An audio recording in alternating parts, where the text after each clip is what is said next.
Firstly, welcome to everybody to today's webinar, and thank you very much for participating. What we're doing today is the second in a webinar series that we've been run by EUHOFA, looking at the industry's future skills needs. Craig Thompson and I hosted one of the previous webinars on this when we were looking at it from the industry's point of view, and this is the outcome of the report that was published by EUHOFA some while ago called The Industry's Future Skills Needs.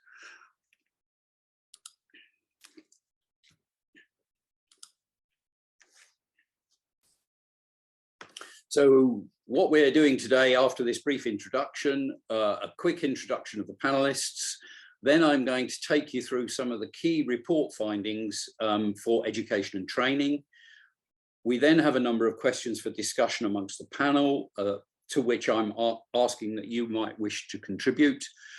We can then answer any questions, particularly from the participants, and then hopefully we may be able to come to some sort of summary at the end of that and where we might go next.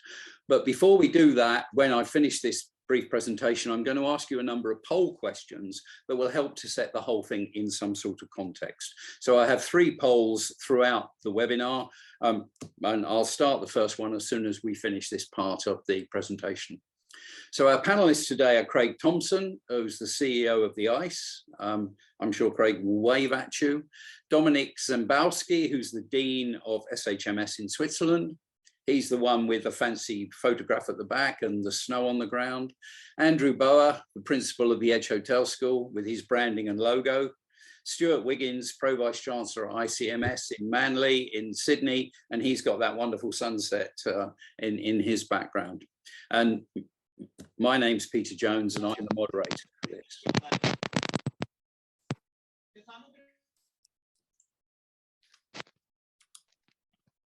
So the key findings of the report for education and training were very much that the industry is undergoing rapid transformation and change. And the key issue for education and training, and this was a point that industry was making in terms of the findings of the report, was that education and training is not keeping pace with the new requirements of the industry. Their argument is that the industry is moving at such a rate, but education and training is still way behind them in terms of what their requirements are and what the industry is actually doing now. They also made the point, and this is from the industry's point of view, that the current education and training systems are not good at preparing students for the industry. And therefore the current systems do not provide sufficient emphasis on students' professional skills development.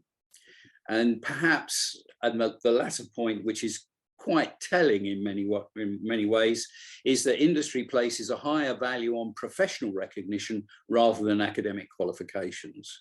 So there was a lot more in that particular report, and it is downloadable from the EUHOFA website, which is more about the industry, but from an education and training point of view, which is what today is all about, these were really those key findings.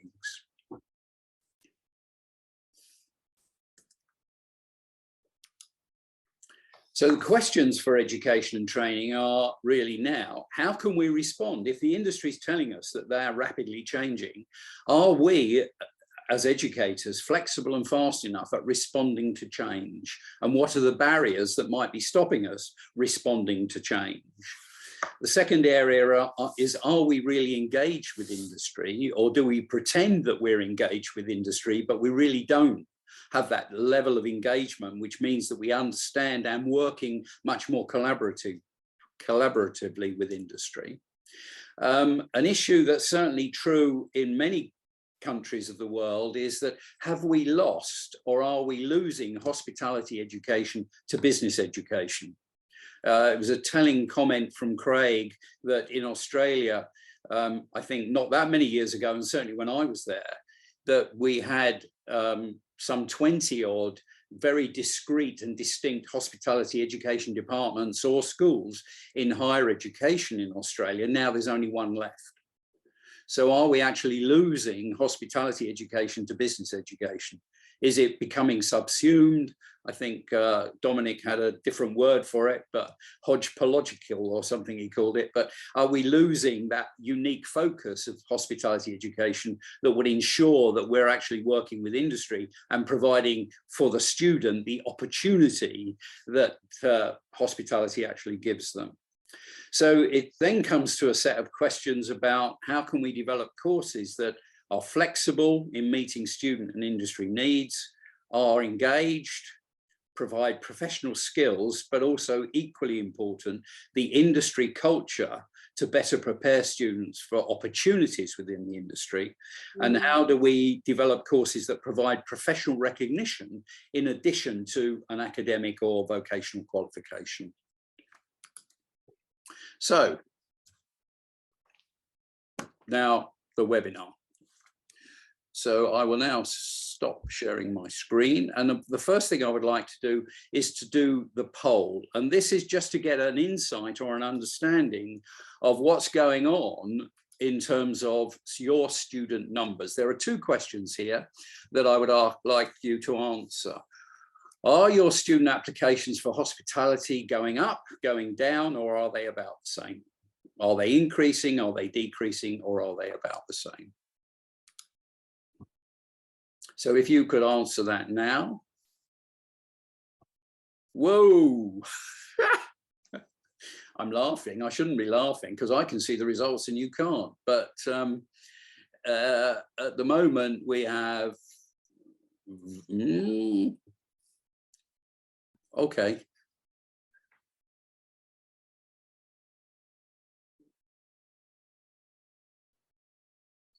There's 20 of you so far have responded. If anybody else would like to respond, but we've had a 47, 48. If I get to a 50% participation rate.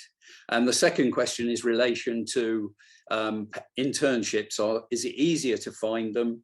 Is it harder to find them? No real change, or we do not have internships, which is quite okay. So I think the first thing to note is that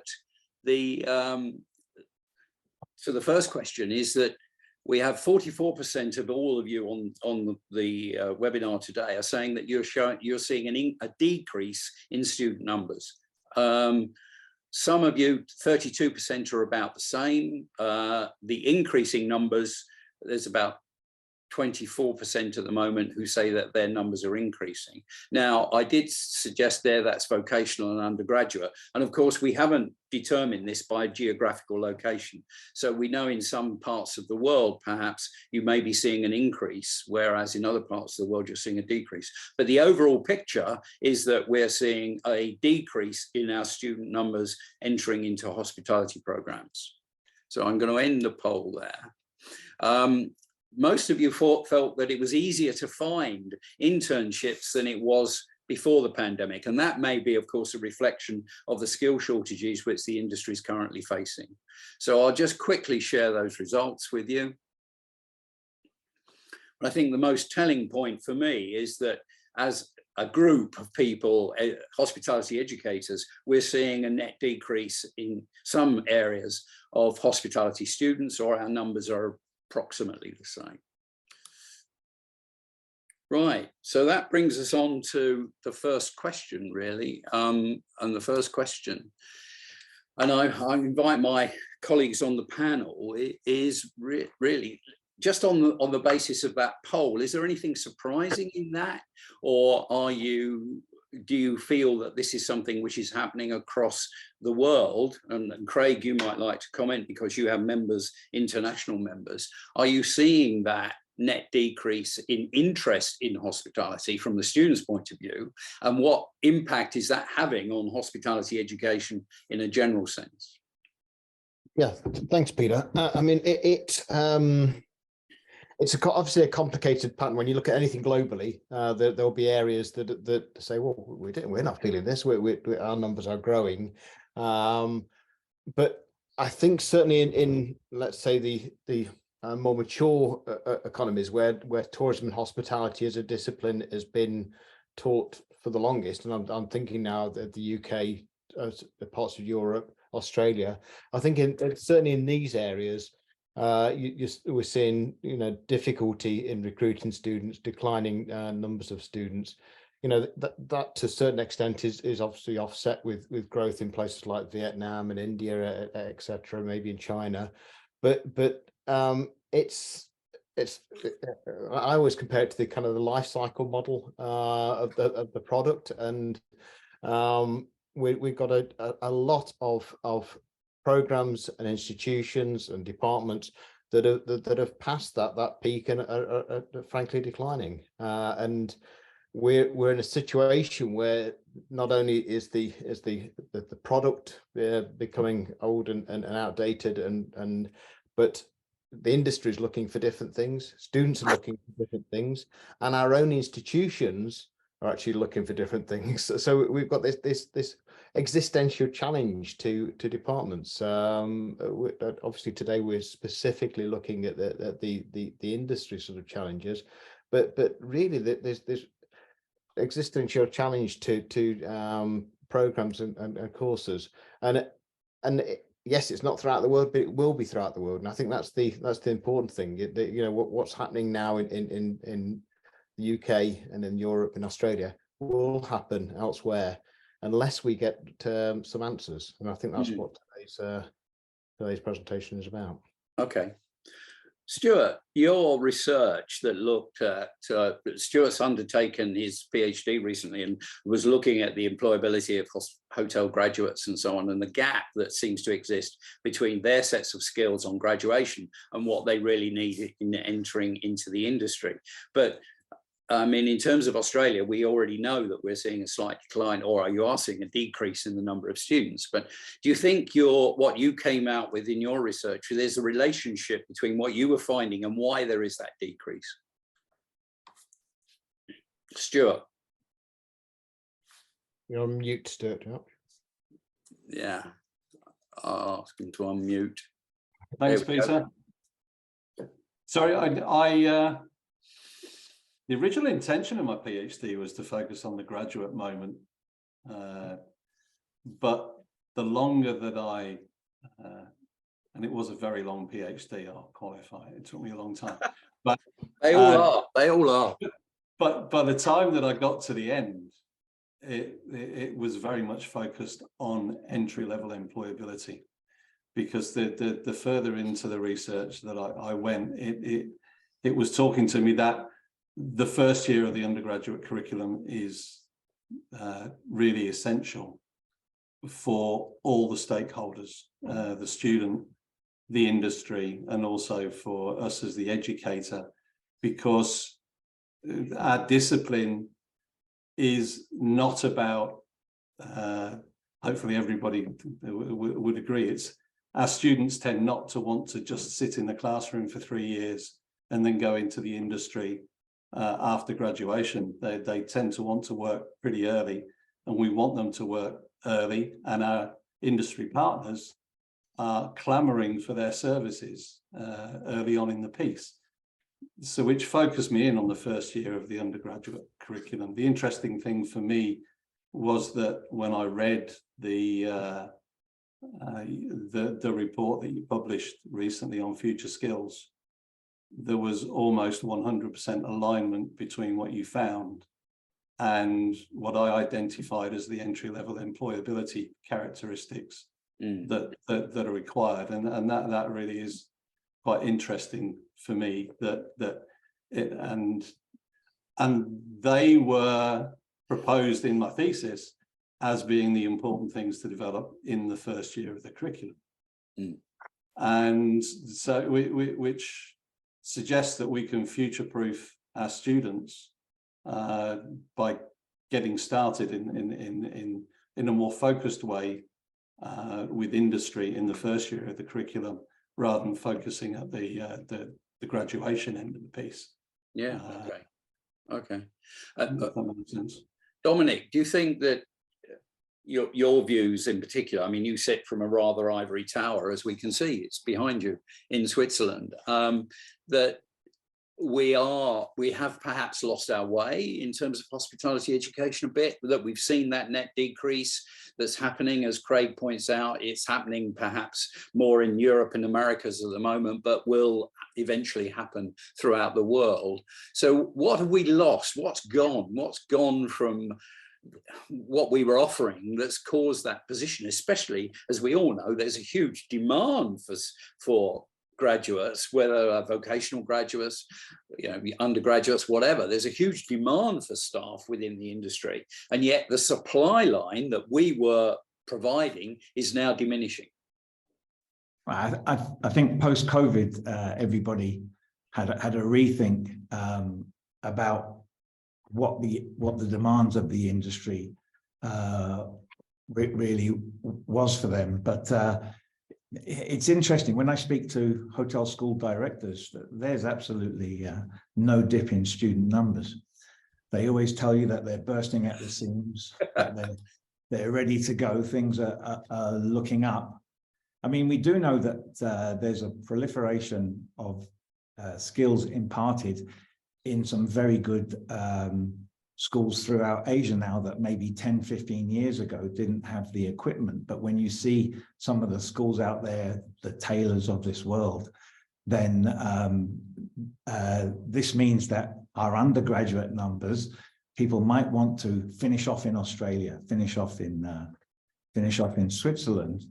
Postgrad seems to be going fine. But what I really thinks that Stuart has sort of hit upon it. When you go to the main university and you're now in a business school, you go into a class with 150 people, but sort of Stuart's research is suggesting you've got to have the wet skills, as the Malaysians would say, or the laboratories, as the Americans would say, service laboratories, or you've got to have a fine dining sort of laboratory at the first part. And I don't think that we're doing that. A lot of university programs, quite frankly, Peter, are taking it all out of a book. And I don't know about you, but I would never go to a doctor that learnt it all from the book. No, I certainly wouldn't. That's certainly true. Andy, from your perspective, where do you see, how would you see that we can respond to those changing needs of industry? Is there something that collectively we could do, or have you got some examples of where working closely with industry overcomes some of these issues? Oh, yeah, thank you, Peter. Clearly, we have our own hotel school, commercial hotel, running sort of as part of the educational experience. And I suppose our approach is very much, we call it industry engaged education, which means that every level, at every module, there are multiple engagements with industry. So it isn't just I suppose, the usual thing of somebody from industry coming along. In the old days, it used to be one of two things: either somebody elderly like myself, having done a job of work and then saying, I want to give something back and I want to tell them my life story, which is more about them and their self-appeasement, or it's somebody who wants to recruit people. But what we do is we say, if you want access to our students, you've got to be engaged in actually helping us to deliver the curriculum. So this is something that is a communal thing, where they come along, they will slot into the modules that we're doing and deliver some information about what's going on in industry at the moment. It keeps the syllabus contemporary, but what it does is, it's even more important to what we've just been talking about. It engages the students with their intended industry, and it means that they're far more likely to build networks, to feel part of a larger community, to actually feel that they have a clear route that they want to move towards. And then they make those contacts as they go through their entire curriculum, from when they've come in all the way through to the final year. So it's not just a milk round in the final year. I think this is something that more and more of our competitors are starting to copy, which is great, because actually, we're not about trying to keep these as trade secrets. It's about being, trying to get good practice or different practice out there. And certainly at the moment, the industry is very much willing to engage. They have all sorts of reasons to want to engage. Yes. And of course, their interest in engaging, of course, is the potential for employability from the graduates or from the students that they're interacting with. So it's that direct connection which helps them as well. But it's also about being able to have an input to the syllabus and have an input to guiding students to what their organizations are doing. But it's also about actually being able to guide people's learning. And up until now, as Dominic was saying, you know, it's a case of here's the book and everything that's in the book is what you will learn, rather than having a far more open approach and being able to say to people, well, actually, you can influence our students and the way in which they learn and the things that they learn about. So it's a little bit more flexible. Yeah, I think flexibility there is obviously the key, isn't it? How can you construct a flexible curriculum that responds to the changes within the industry, meets the academic or the vocational needs of whoever regulates your curriculum, without it being too constrained and without it being too formulaic? I was mentioning to Stuart earlier that I've just reviewed a course. I do quite a few. I've just reviewed a course only yesterday looking at a hospitality management program, and the first module on the hospitality management program was Management 101. And so you look at that and you think to yourself, well, goodness gracious me, you know, the first thing that a student's going to understand about hospitality is Management 101, not about that personal interaction. There is nothing in there about the culture. There's nothing in there about working collaboratively in teams and so on. So, I mean, the issue about soft skills is a particularly relevant one. Paul Weeks has noted, you know, that they're after personal and soft skills. That's what came out from the research that we did in for the report. And they are very much interested in those soft skills, but it's those, how does the education and training arms actually encourage the development of those soft skills if all they're doing is sitting in a classroom and learning from a book? Yeah. Yeah, Craig. it's interesting. I'm just going to go to the point you mentioned about how can we be more flexible, Peter, because I think that's the crux of it, and that's what industry is looking for. And I can I can see we're almost at a watershed where academic institutions are being forced to break away from the accreditation models. I mean, simply that in my opinion, that we're going to have to start offering programs that are not bound by national accreditation and all the strictures that imposes. And we are able to offer programs that are able to be changed quicker and are more responsive, so we can offer them in different ways to different people at different times in different formats, and that's the only way. And if we're restricted from doing that through accreditation systems, well, then we've reached a watershed where we need to start breaking away from that. You know, and that's what you've seen, as you know, in Kathmandu. Yes, that you know, the apprenticeship model there. I'm seeing it with institutions I'm working with in Dubai. They're saying we just can't work with inside the current systems. We have to do something different just to be able to survive and to deliver what the industry needs. So you know, it's an interesting drift for the future. Yeah, I agree. And it's interesting that conversations are already taking place, and I'm not sure how universal this is, but certainly as far as I'm concerned, conversations are taking place with industry, and the industry are saying, well, do we really need you guys anymore? You know, we used to rely on you to some extent, and we used to work with you, but do we really need you anymore when there may be other opportunities for us? We could recruit people directly, and then we can actually look after them. I think the whole sort of the cultural attitude of the industry, and that was probably as a result the major disruptor was the pandemic, but now they're looking much more at, they need to negotiate employment contracts, they need to look after their people, they need to provide them with continuous development.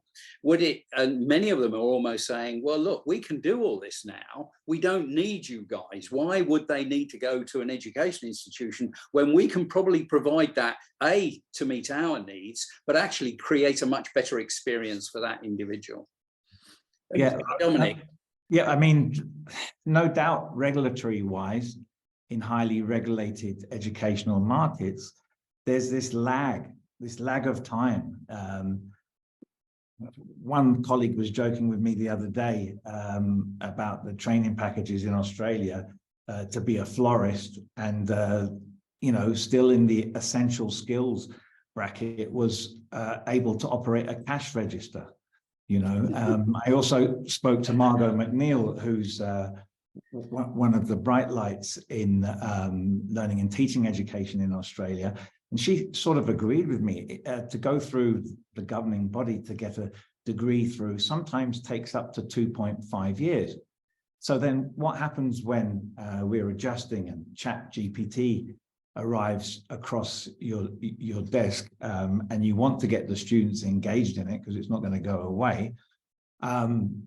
Skillful curriculum developers always stick this one course at the top of the degree and call it contemporary issues in hospitality, and then we tend to throw whatever comes at us into it at the end, you know. And so, as you say, is there any reason why the industry is sort of backing off and saying, let's do it ourselves? It's quite a normal phenomena, you know, that seems to be happening now. You know?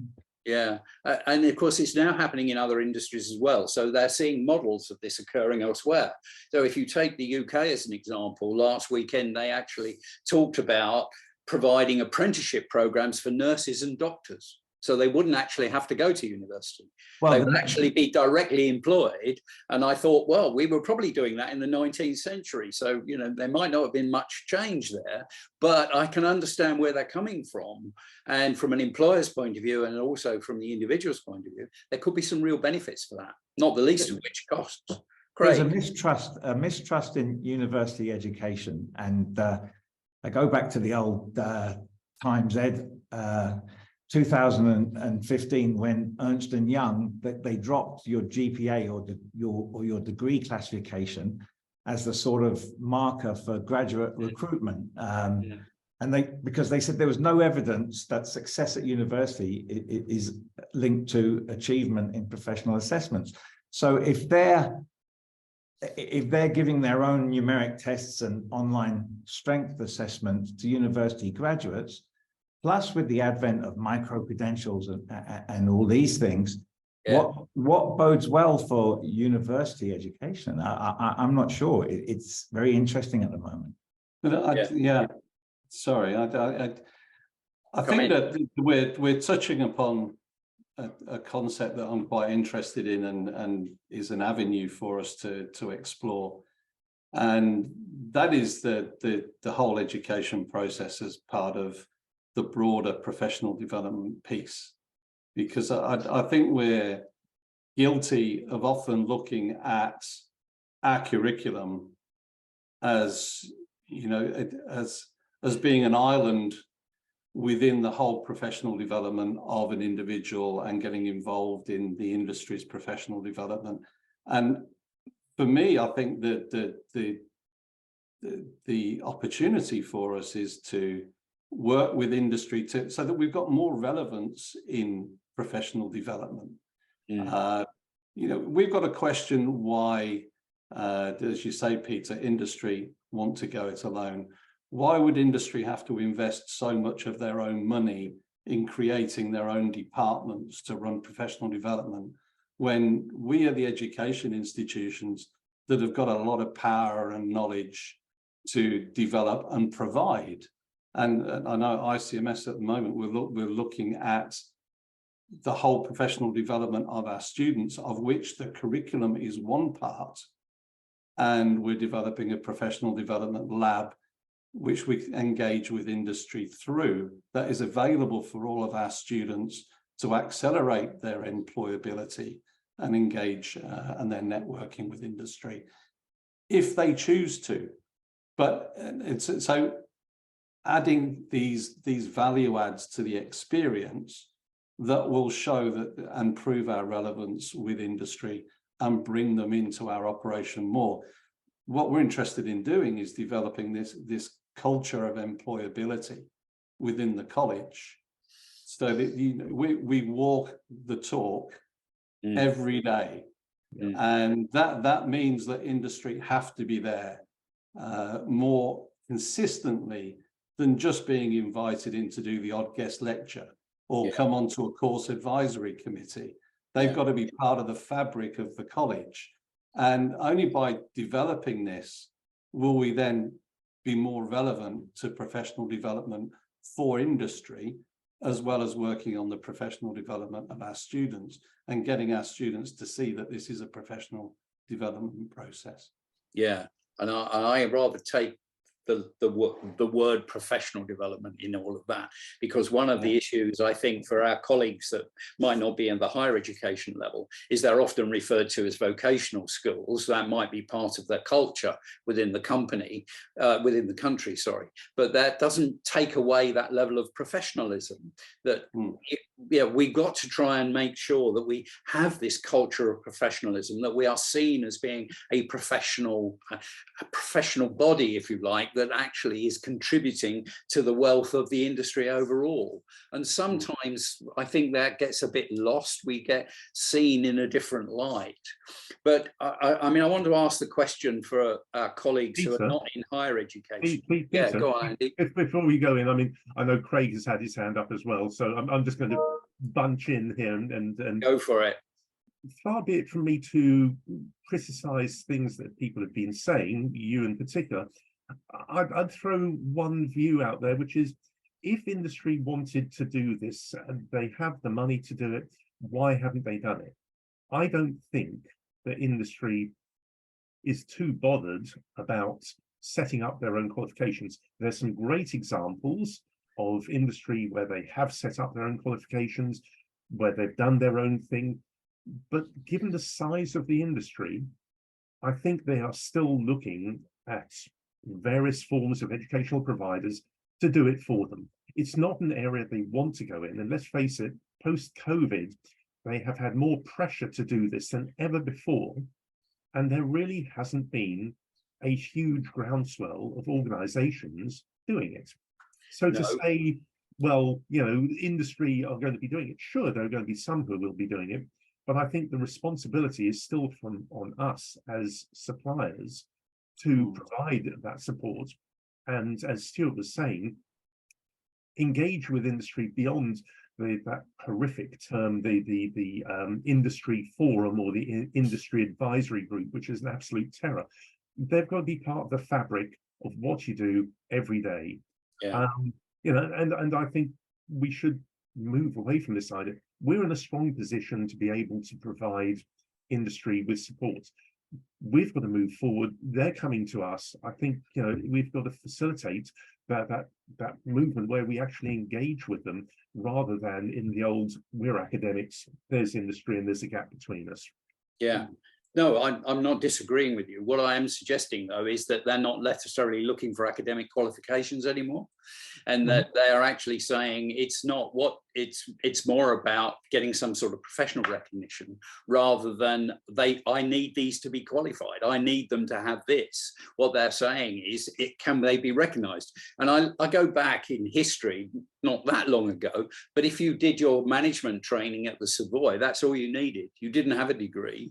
You just had a badge that said, I did my management training at the Savoy. And I think hotel groups are beginning to look, hotel groups in particular, and some caterers, some of the really big international caterers, are looking at the similar thing. It's more about, how do we get some recognition for what we do as part and parcel of how we deliver to our customers, rather than thinking about an academic qualification outside. You're thinking about, sorry, Craig, you'll get your moment in a moment.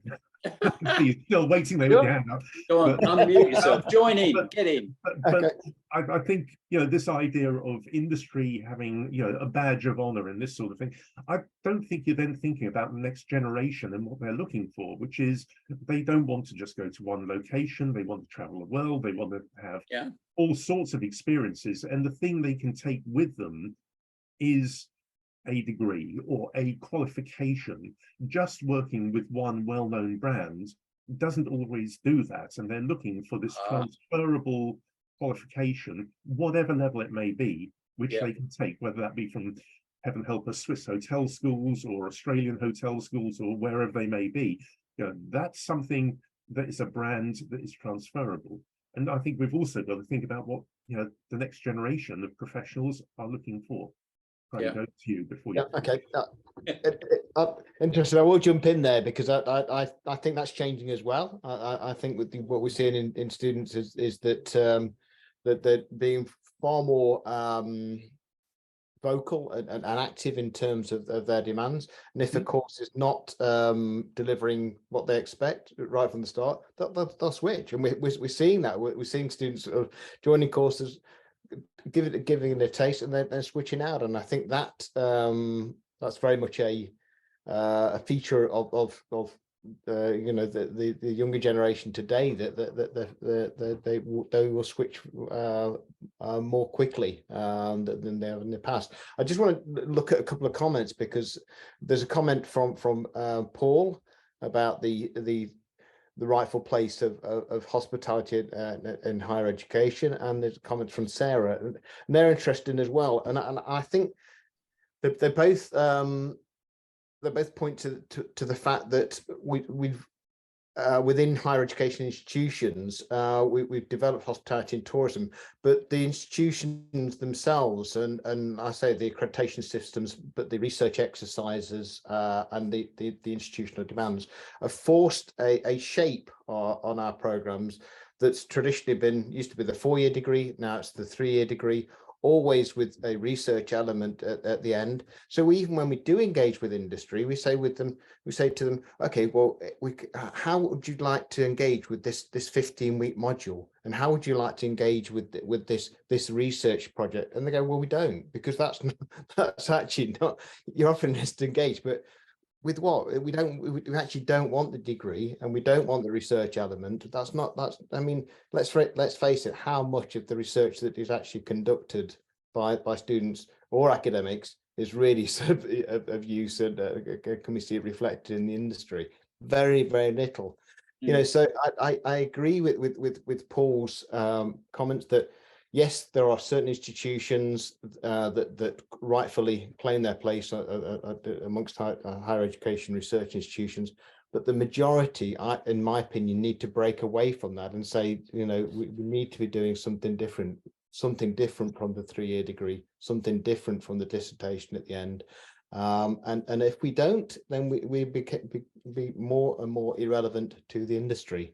So it really is about, you know, a watershed and breaking away from the old structure in my opinion. Yeah, I think your point is well made. It's about how do we maintain our relevance to the industry, and that's got to be through with a much more comprehensive, perhaps, engagement with the industry, working with the industry much more collaboratively. Can I just move us on a little bit, and I'll put another poll up which might help us to inform that conversation a little bit. So hang on, right.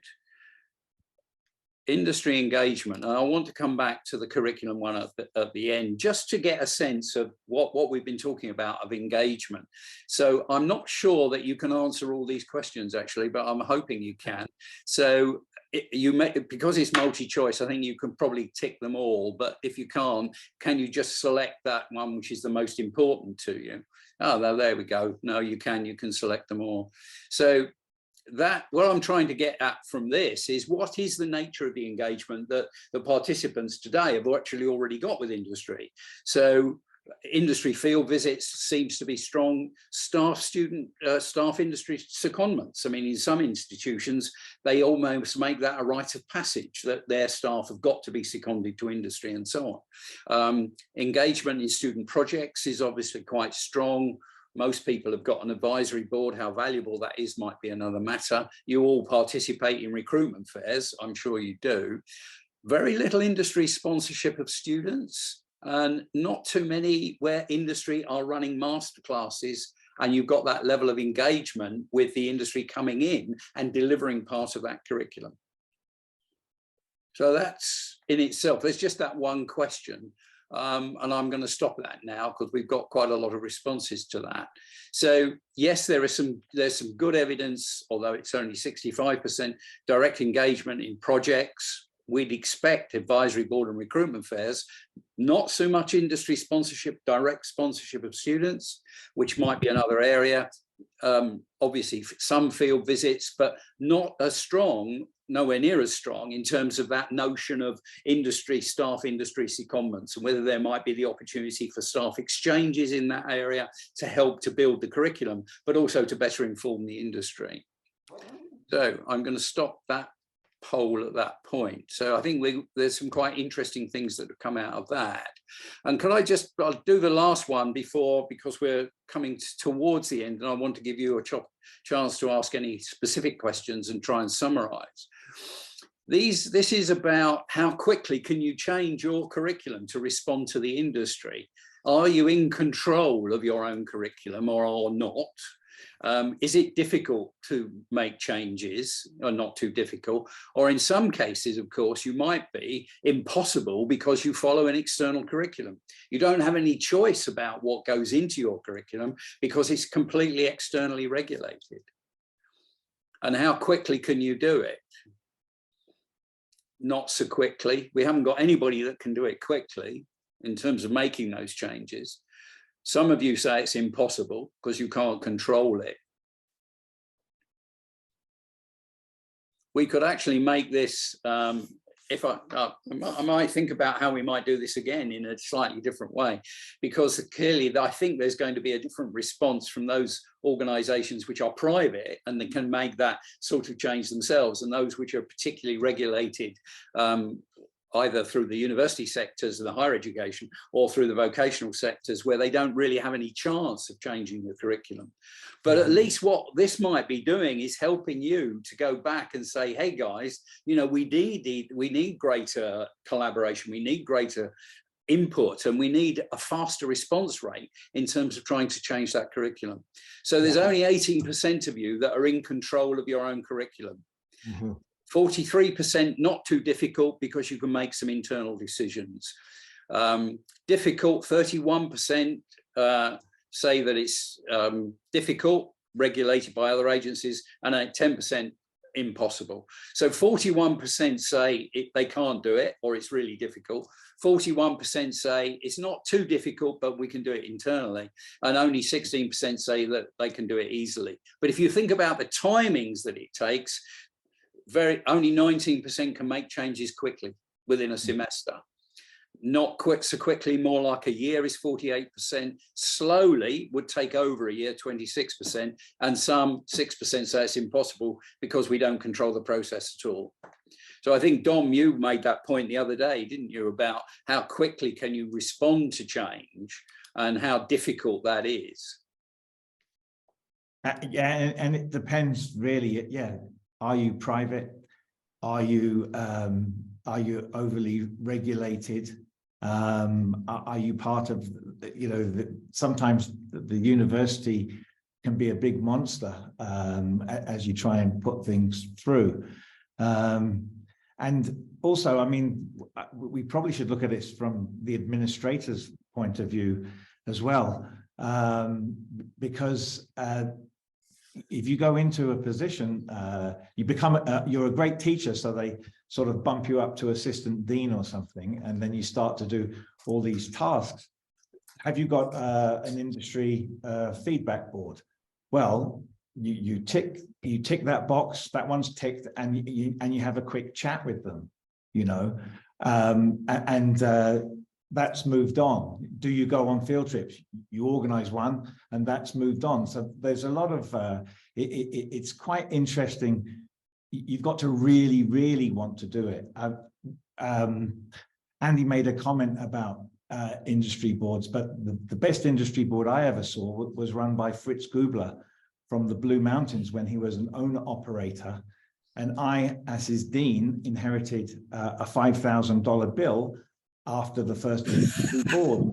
I inherited it because all the board members from industry were paid $500 each to come to the meeting, you know, and we had Bill Galvin, the CEO of Tourism Training Australia. Reggie Pereira flew in from the Malaysian Association of Hotels. But if they're going to get paid, my goodness, they were going to give you what's trending, what's going to happen, what must be in your curricula. So a lot of us, a lot of the times when I worked for the state university system with the curricula, there was a lot of box ticking and saying, yes, we do it, but how excellent were the events that you actually ran? And I think the privates have a lot more leeway, which is really why I was so glad to land back in Switzerland.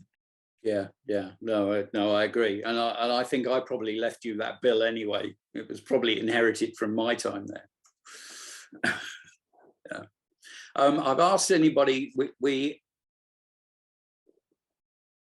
is there anybody has got a specific question? We've got one from Dennis, actually, Dennis Sheehan, who's a publisher. And he's asking, does education recognise employers and students as customers? Now, that's a different debate altogether, and one I'm not sure we're quite ready for today.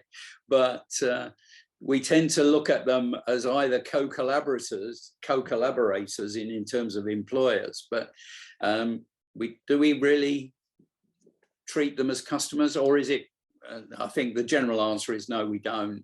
And that's probably a hang up. And there will be a different approach from private providers than there will be from over-regulated and state providers as well, or public providers. Yeah, just on that, Peter, and it's kind of related. And my first thought when I saw Dennis's question was that was going through my mind when I was doing my PhD, and I adopted a stakeholder theory approach that identified obviously industry, students, and government as the major stakeholders in the context that I was doing the research. And I just found that quite useful to be able to understand the needs of each stakeholder and what their aims in the process are in arriving at the conclusions. So for me, Dennis, the answer would be yes. Okay. We're coming towards the end. Has anybody else got, there are a few questions in there, but I'm not sure we've really got the time and opportunity to answer them fully. But has anybody on our panel got any other points that they would like just to make in conclusion? And then I'll try and give a very brief summary. Just really about the future, Peter, where does this go? I mean, I think the numbers of people that have been involved today and the numbers of the amount of chat we've got and questions, for me, there should be a follow-up. You know, we should look at specific topics and discuss them and yeah, use this momentum we've got. Because as I say, we're at an absolutely critical point, and we need to do something, and we need to do it together. I think that's the other important point. It's not about competition here. It's finding a solution, because we're all at threat. So let's work together and yeah, maybe find some ways forward here. Yeah. Anybody else? Nothing from you, Andy? That's unusual, but nevertheless, we'll go with that. Right. Can I thank you all very much indeed for coming and participating? I think it's been very useful, and I hope you found it equally useful as we have. But the points I'm taking away with this is that Craig's term of the watershed that we're seeing a definite decrease in the number of students. That's not necessarily universal, but therefore hospitality education seems to be under threat from a number of sources. One is that you've got fewer number of students wanting to do hospitality courses, that we've got less specialist, if you like, and I'll call them that, or professional hospitality provision than we had before. And that's happened certainly universally in many domains. So we've got fewer students, we've got fewer providers, we've got more demand coming from the industry. And we need to find a way of actually overcoming some of those issues to raise the profile of hospitality education as a professional education, and to be able to recognize the real level of engagement that we probably need with the industry. And so many of the points that have been made by the panel are that how do we get that engagement? How do we get the engagement directly in the curriculum? How does it embed itself within that curriculum? That the curriculum is not seen as something which is ring-fenced and outside of what the industry is really all about. So there are all of those dimensions in this, and there's a lot more as well. But from our point of view, from a EUHOFA point of view, in terms of the organization, that's an organization which is obviously there to promote its members, but also to help to promote hospitality education on an international platform. And I think this has helped us to understand where hospitality education is at the moment and perhaps where it needs to go. But the issue is a really big fundamental one, and it's about how do we address that, and how do the vocational schools address that when they don't hold the controls of, they're not in control of those levers. And I will come back to my point, although Andy perhaps would disagree with me, that I'm certainly seeing industry taking more of an initiative to do with training and ignoring education. If you see that there is a distinction there. And that clearly is obviously got to be a major concern as far as hospitality education is concerned. There is a role. Somehow we've got to improve our positioning in terms of with regulatory authorities, but also with the industry, but also we've then got to be able to promote the benefits that we provide to both the industry and, as Dennis would call them, our student customers or potential student customers. Anybody got any final comments? No? We're coming right to the very end. So can I thank you all very much for attending. Thank you for your contributions, in particular to the panel, Craig, Andy, Stuart and Dominic. I'm always grateful for you for your comments and your contributions. And I do hope that you've enjoyed it, you've got something from it. And if you would feel that this type of approach of having some sort of webinar, we might do it in smaller groups with breakout rooms so we can get more internal discussion. If you would like something like that, then that's something that we could organize in the future and might form the basis to be able for some of these discussions to carry on, but also to make them slightly more relevant to the different sectors that we've got represented on the webinar today. So perhaps if you could just indicate with a thumbs up or something, if you feel that there will be some use in developing these ideas, but to doing them in a different format perhaps, and certainly doing them so that there's more opportunity for people to directly participate. And we can do that through breakout rooms and so on. So if you just like to just use the reaction button and show a thumbs up if you think there's merit in actually pursuing these ideas and taking these ideas forward, then please do that and just do it with the button. Yeah, I've got quite a few buttons on the screen. Yeah, good. Okay, so there does seem to be a view that it would be useful, and so that is something that we may well want to take forward. So thank you very much indeed for coming. There will be a recording there is a recording that will be made available. All people that have registered, then you will get the link to the recording so that you can, if you really want to, you can share the recording with other people and so on. So, and we will make that available to other people that weren't able to join us today.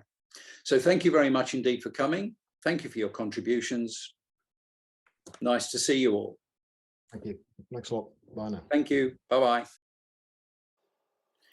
On watching the recording and doing some minor edits, I realised that you as participants wouldn't have been able to see the direct results of the polls as we were taking them. So I've constructed these slides showing those results, which I hope you might find helpful.